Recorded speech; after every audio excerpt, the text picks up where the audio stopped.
દાહોદ થી આવ્યો ભાઈબંધ ખેતરે માવો ખવરાવવાને ખેતરના શેઢે ને જીરુના સથવારે કિરો દેશી બપોરો સવારમાં સૂરજ ભાણું ગયા એટલે ભાઈ બુલેટ દોરીને લાયો મેદાનમાં અમારું બેટું ઉપાડતું નથી આમ તેમ મથો એટલે હરવેક દેરા ચાલુ તો થઈ ગયું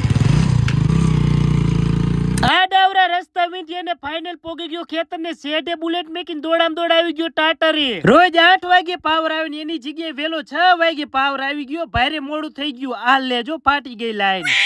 આમ તેમ શેઢે ફાફા મારી અને ટ્યુબ નું લબડ ગોતી અને બાંધી દીધું ઓલું નથી કેતા કે વાણી અને પાણી વિચારીને વાપરવું એલા કહેવાનું તો ભૂલી ગયો આ ખેતરના શેઢે જોવો પવન ચેકીના પાંખડા ચડાવી દીધા વિમાન જેવો અવાજ ચાલુ હમણાં થોડીક વાર થઈ ત્યાં વાગલાવડ દાહોદ બાજુના આપણા હરેશભાઈ આયા મને ગરમા ગરમ માવો ખવરાવા લ્યો પાણીએ ભરી ગયું નાકું વાર દઉં આ ટ્રેક્ટર હાલે ને એમાં જ આવી ગયું તો આપણું બપોરાનું ભાત એટલે લીમડાના સાયે અને જીરાના સથવારે મગનું શાક